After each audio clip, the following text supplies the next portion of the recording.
നമ്മളിവിടെ കോമ്പീറ്റ് ചെയ്യുന്നത് പക്ക ബ്രിട്ടീഷ് അല്ലെങ്കിൽ യൂറോപ്യൻസിനോട്. എപ്പോഴും 2020 ഞാൻ വന്നു. ബ്രൂണൽ യൂണിവേഴ്സിറ്റി ലണ്ടനിലായിരുന്നു പഠിച്ചത്. അവിടെ മോട്ടോർ സ്പോർട്ട് എഞ്ചിനീയറിംഗ് പഠിച്ചു കഴിഞ്ഞു. അത് എനിക്കിപ്പോഴും ഓർമ്മയുണ്ട്. ഞാൻ പഠിക്കുന്നതിന്റെ കൂട്ടത്തിൽ തന്നെ പാർട്ട് ടൈം ആയിട്ട് ഞാൻ ഒരു ടെക്നീഷ്യൻ ജോബ് ചെയ്യാറ്. നാട്ടില് ഒരു 6 മാസത്തെ ടെക്നീഷ്യൻ എക്സ്പീരിയൻസ് ഉണ്ട്. നമ്മുടെ ലോക്കൽ ഗ്യാരേജിൽ വർക്ക്ഷോപ്പിൽ നിന്ന എക്സ്പീരിയൻസ് ഉണ്ട്. അപ്പോഴും എന്റെ ഫ്രണ്ട്സ് ഒക്കെ അന്ന് എഞ്ചിനീയറിംഗ് കഴിഞ്ഞ് നല്ല IT കമ്പനിയിൽ വൈറ്റ് കോളർ ജോബ് 30,000 40,000 ജോബ് ചെയ്യുമ്പം ഞാൻ 2,500 മാസം ജോബിന് ചെയ്യാന്നത്. പക്ഷെ എനിക്കൊരു വിഷയം ഉണ്ടായിരുന്നു, ആ ഒരു എക്സ്പീരിയൻസ് ഉണ്ടെങ്കിൽ എനിക്ക് ഇവിടെ എന്തെങ്കിലും ചെയ്യാൻ പറ്റുള്ളൂ എന്ന് ഉണ്ടായിരുന്നു. അങ്ങനെ അത് കഴിഞ്ഞു ഇവിടെ UK വന്നു. ആ ഒരു നാട്ടിലെ 6 മാസത്തെ എക്സ്പീരിയൻസ് വെച്ചിട്ട് ഇവിടെ ഒരു യൂണിവേഴ്സിറ്റി അടുത്ത് ഒരു ലോക്കൽ ഗ്യാരേജിൽ വർക്ക് ചെയ്തു. ലോക്കൽ ഗ്യാരേജിൽ വർക്ക് ചെയ്തു. അതും ഞാൻ പറഞ്ഞ വലിയൊരു എക്സ്പെക്ടേഷൻ ഇല്ലാതെയൊക്കെ വർക്ക് ചെയ്തു. സംഭവം വെച്ച് കഴിഞ്ഞാല് ഗ്യാരേജിലൊക്കെ വർക്ക് ചെയ്ത് കഷ്ടപ്പെട്ട് മറ്റുള്ളവര് ഫുൾ ടൈം 20 hours വർക്ക് ചെയ്യുമ്പോൾ കിട്ടുന്ന സമയം അതിനു വേണ്ടി മാറ്റി വെച്ചിട്ടാണ് നമ്മൾ ഗ്യാരേജിൽ വർക്ക് ചെയ്തത്. അപ്പൊ ആ ഒരു എക്സ്പീരിയൻസിന് വേണ്ടിയിട്ട്. പക്ഷെ അതായിരുന്നു ശരിക്കും എന്റെ ഇവിടെ വന്നിട്ടുള്ള ലൈഫിലെ ടേണിംഗ് പോയിന്റ്. അപ്പൊ ആ എക്സ്പീരിയൻസും എന്റെ മാസ്റ്റേഴ്സ് ഡിഗ്രിയും കൂടെ വെച്ചിട്ടാണ് എനിക്ക് മെക്ലാരനിൽ ജോലി ചെയ്തത്. മെക്ലാരൻ ഞാൻ ടെക്നീഷ്യൻ ആയിട്ട് സ്റ്റാർട്ട് ചെയ്യുന്നത്. എനിക്ക് ഇപ്പോഴും മെക്ലാരൻ എന്ന് പറയുന്നത് കാർ അല്ലെങ്കിൽ സ്പോർട്സ് കാർസിനെ കുറിച്ച് അറിയാവുന്ന എല്ലാവർക്കും UK നമ്പർ 1 ബ്രിട്ടീഷ് ഐക്കോണിക് ഒരു ബ്രാൻഡാണ് മെക്ലാരൻ എന്ന് പറയുന്നത്. അപ്പൊ അവിടെ ഞാൻ കഥ എനിക്കിപ്പോഴും ഓർമ്മയുണ്ട്. ഞാനൊരു ഫ്രൈഡേ, ഒരു ഒക്ടോബർ മാസം ഫ്രൈഡേ ആണ് ഡിസർട്ടേഷൻ സബ്മിറ്റ് ചെയ്യുന്നത്. നെക്സ്റ്റ് മൺഡേ ഞാൻ മെക്ലാരനിൽ ടെക്നീഷ്യനായിട്ട് ജോയിൻ ചെയ്യുകയായിരുന്നു. അപ്പം ഇന്റർവ്യൂ കുഴപ്പമുണ്ടായതിൽ ആദ്യം ഒരു ടെലിഫോണിക് ഇന്റർവ്യൂ ആയിരുന്നു, പിന്നെ രണ്ടാമതൊരു വീഡിയോ കോൾ ഇന്റർവ്യൂ ആയിരുന്നു. അപ്പൊ അങ്ങനെ മെക്ലാരനിൽ അത്യാവശ്യം എളുപ്പത്തിൽ കിട്ടി. അന്ന് അവര് അത്യാവശ്യം ആൾക്കാരെ, കുറച്ചധികം ആൾക്കാരെ, ഒരു 20-25 ടെക്നീഷ്യൻസിനെ മാസമായിട്ട് എടുക്കുന്നുണ്ടായിരുന്നു. അപ്പം അതുകൊണ്ട് കിട്ടി. ആദ്യത്തെ 3 months കോൺട്രാക്ട് ആയിരുന്നു. അത് കഴിഞ്ഞപ്പോഴത്തേക്ക് ഓഫ്കോഴ്സ് നമ്മുടെ പെർഫോമൻസ് ഡിപ്പെൻഡ് ചെയ്തിരിക്കും. അത് വെച്ചിട്ട് എനിക്ക് പെർമനന്റ് ആയിട്ട് ജോബ് കിട്ടി. പിന്നെ 6 മാസം പിന്നെ കണ്ടിന്യൂസ് ആയിട്ട് മെക്ലാരനിൽ വർക്ക് ചെയ്തു. മെക്ലാരനിൽ വർക്ക് ചെയ്തുകൊണ്ടിരിക്കുമ്പോൾ തന്നെ നമുക്ക് പഠിച്ചത് മാസ്റ്റേഴ്സ് ആണ്, ഈ ഒരു ഇതിലേക്ക് എത്തണം. അപ്പം ടെക്നീഷ്യൻ അല്ല, എഞ്ചിനീയറിംഗ് ആണ് നമ്മുടെ മനസ്സിൽ. അപ്പൊ ഈ ബ്രേക്ക് കിട്ടുന്ന ടൈമിലൊക്കെ ഞാൻ അവിടെയുള്ള എഞ്ചിനീയേഴ്സിനായിട്ട് സംസാരിക്കും. ഇപ്പൊ വർക്ക് കഴിഞ്ഞിട്ടാണെങ്കിലും നമുക്കൊരു ഷിഫ്റ്റ് അവർ വർക്കാണ്. വർക്ക് കഴിഞ്ഞിട്ടാണെങ്കിൽ ഞാൻ എക്സ്ട്രാ 2 hour 1.5 hour അവരുടെ കൂടെ നിന്ന് അവർ വർക്ക് ചെയ്യുന്ന, അങ്ങനെ മാക്സിമം നമ്മൾ പഠിക്കാനായിട്ട് ശ്രമിച്ചുകൊണ്ടിരുന്നു. അപ്പം മെക്ലാരന്റെ അകത്തും പിന്നെ പുറത്തും ജോബ് അപ്ലൈ ചെയ്തു. അതിന്റെ കൂട്ടത്തിലാണ് എനിക്ക് ആസ്റ്റൺ മാർട്ടിനിലേക്ക് വരുന്നത്. അത് രണ്ടാമത്തെ. അതും ഈ പറയുന്ന പോലെ നമ്മുടെ നാട്ടിലെ ടാറ്റ മഹീന്ദ്ര എന്ന് പറയുന്ന പോലെയാണ്. അതല്ല, അതിനകത്തെ ഒരു ഇതാണ് ഇവിടെ മെക്ലാരനും ആസ്റ്റൺ മാർട്ടിനും. ആസ്റ്റൺ മാർട്ടിനും ഇതുപോലെ അത് വേറൊരു agency through 6 months contract job ആയിരുന്നു. അവിടെയും ഈ പറയുന്ന പോലെ 6 months കഴിഞ്ഞപ്പോഴത്തേക്ക് ആസ്റ്റൺ മാർട്ടിന് എനിക്ക് ഡയറക്റ്റ് ആസ്റ്റൺ മാർട്ടിലേക്ക് ഒരു ഓഫർ വന്നു. അതും ഓൾമോസ്റ്റ് ഡബിൾ സാലറിയിലേക്ക്, കോൺട്രാക്ട് കമ്പനി പേ ചെയ്യുന്നതിന്റെ നേരെ ഡബിൾ സാലറിയിൽ. ആസ്റ്റൺ മാർട്ടിലും ഒരു ആദ്യത്തെ ഒരു മലയാളി അല്ലെങ്കിൽ ആദ്യത്തെ ഒരു ഇന്ത്യൻ. അത് ഞാൻ ആസ്റ്റൺ മാർട്ടിൽ വർക്ക് ചെയ്തത് വാൽക്കറി, ആസ്റ്റൺ മാർട്ടിൻ വാൽക്കറി. കാറിനെ കുറിച്ച് അറിയാവുന്നവർക്ക് അറിയാം. ആസ്റ്റൺ മാർട്ടിൻ വാൽക്കറി, ആസ്റ്റൺ മാർട്ടിൻ വാൽക്കറി ആണ് കാറിന്റെ പേര്. അത് ഏകദേശം ഇവിടെ 3.5 to 4 million ആണ് അതിന്റെ ഒരു കാറിന്റെ പ്രൈസ്. ആകെ 250 കാറാണ്. അത്ര റയറസ്റ്റ് കാറാണ്, ഹൈപ്പർ കാറാണ്. അപ്പൊ അതിന്റെ സിസ്റ്റംസ് എഞ്ചിനീയർ ആയിട്ടാണ് ഞാൻ എന്റെ എഞ്ചിനീയറിംഗ് ജോബ് UK-യിൽ എന്റെ ഫസ്റ്റ് എഞ്ചിനീയറിംഗ് സ്റ്റാർട്ട് ചെയ്യുന്നത്.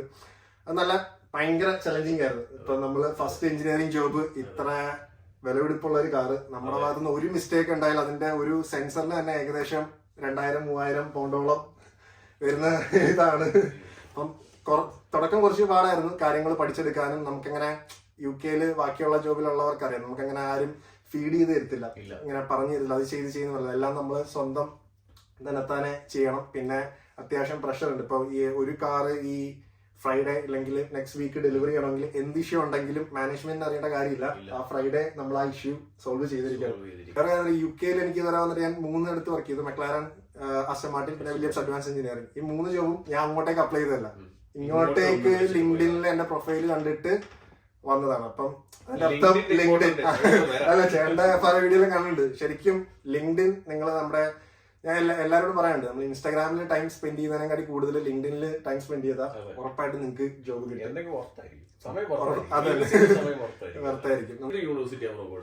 ഞാൻ നാട്ടില് പഠിച്ചത് യൂണിവേഴ്സിറ്റി കോളേജ് ഓഫ് എഞ്ചിനീയറിംഗ് മുട്ട, നമ്മുടെ MG യൂണിവേഴ്സിറ്റിയുടെ ഡയറക്റ്റ് അണ്ടറിൽ വരുന്ന ഗവൺമെന്റ് യൂണിവേഴ്സിറ്റിയിലായിരുന്നു പഠിച്ചത്. അവിടെ ഞാൻ electronics and communication 2015-19 pass out ആയിരുന്നു. യു കെയിൽ ഞാൻ ബ്രൂണൽ യൂണിവേഴ്സിറ്റി ലണ്ടനിൽ motor engineering MSc automotive and motor sport engineering ആണ്. യു കെയിൽ മോട്ടോർ സ്പോർട്ട് എഞ്ചിനീയറിംഗ് ഓഫർ ചെയ്യുന്നത് വളരെ 5 താഴെ യൂണിവേഴ്സിറ്റീസ് ഉള്ളൂ. അതിൽ നമ്പർ 1 ഓക്സ്ഫോർഡ് ബ്രൂക്ക് ആണ്, പിന്നെ ക്രാൻഫീൽഡ് ഉണ്ട്, പിന്നെ ബ്രൂണല്, പിന്നെ ലീഡ്സ്, അങ്ങനെ വളരെ വിരലെണ്ണാവുന്ന യൂണിവേഴ്സിറ്റീസ് ഉണ്ട്. അപ്പം ബ്രൂണലിൽ പഠിച്ചു. അതാണ് ഒരു എഡ്യൂക്കേഷൻ. ആകെ ഈ 2 ഇത് മാത്രമേ ഉള്ളൂ. ബാച്ചിലേഴ്സ് എക്സ്പീരിയൻസ് ബിൽഡ് ചെയ്തു. പഠിച്ച മേഖലയിലേക്ക് ഒരു എക്സ്പീരിയൻസ് ഉണ്ടാക്കാനായിട്ട് പുള്ളി ട്രൈ ചെയ്യും. അതാണ് ഇവിടെ ഏറ്റവും ഇമ്പോർട്ടന്റ്.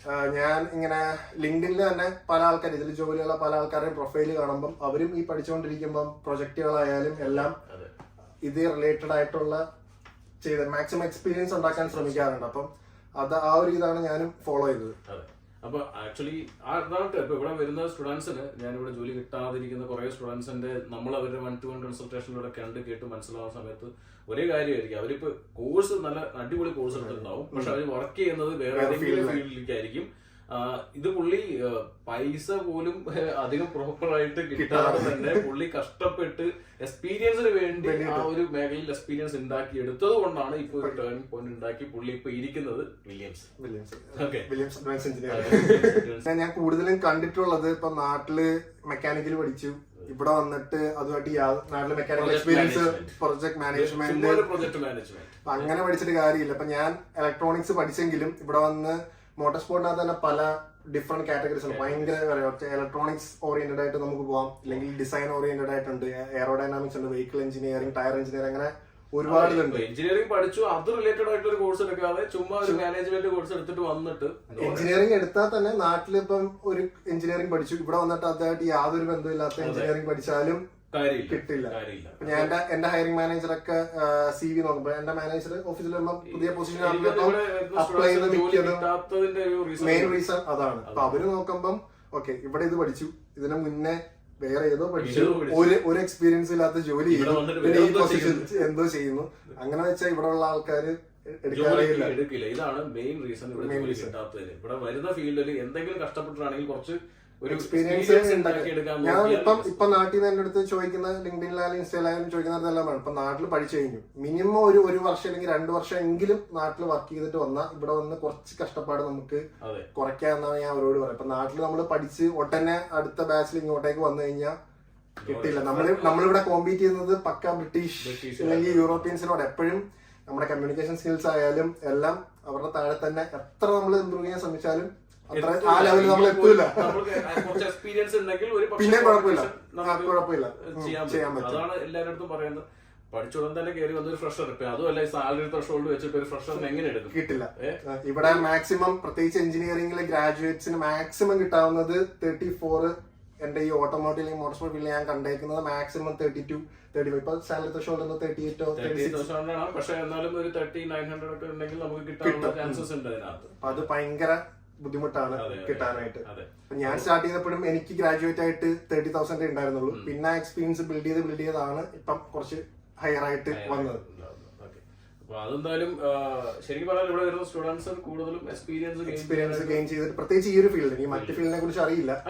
എഞ്ചിനീയറിംഗ് പ്രത്യേകിച്ച് ഫീൽഡ് നാട്ടില് ഒരു പ്രീവിയസ് എഡ്യൂക്കേഷൻ ഉണ്ടെങ്കിൽ അത് റിലേറ്റഡ് ആയിട്ടുള്ള ഒരു കോഴ്സ് എടുത്തിട്ട് വരണം. രണ്ട് അവിടെ എക്സ്പീരിയൻസ് നാട്ടിലോ ഇല്ലെങ്കിൽ ഇവിടെ ഒരു എക്സ്പീരിയൻസ് ഉണ്ടാക്കാനായിട്ട് ശ്രമിക്കണം. നാട്ടിൽ എക്സ്പീരിയൻസ് ഉണ്ടെങ്കിൽ കൂടി ഇവിടെ ഇതേപോലെ കുറച്ച് ഹാർഡ് വർക്ക് ചെയ്തിട്ടാണെങ്കിൽ കുറച്ച് പട്ടി ഇറന്നിട്ടാണെങ്കിൽ എക്സ്പീരിയൻസ് ഉണ്ടാക്കണം.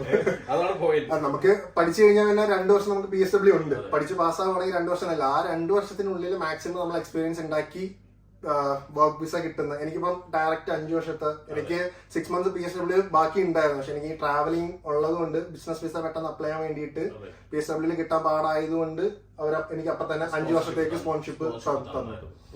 സോ അങ്ങനെയാണ് ഈ ഓട്ടോമോട്ടീവ് ഇൻഡസ്ട്രിയിലേക്ക് പുള്ളി കയറി വന്നത്. മോട്ടോർ സ്പോർട്ട് കോഴ്സ് എടുക്കാൻ വേണ്ടി ഒരുപാട് പേര് നമ്മളെ സമീപിക്കുന്നുണ്ട്. പക്ഷെ ഇവർക്ക് ആക്ച്വലി ഇതൊരു പ്രോപ്പർ ഗൈഡൻസ് ഉണ്ടായിരുന്നില്ല. ഒരു എക്സാമ്പിൾ ആണ്, ഒരു പ്രോപ്പർ ഗൈഡൻസ് ആണ് എനിക്ക് തന്നുകൊണ്ടിരിക്കുന്നത്.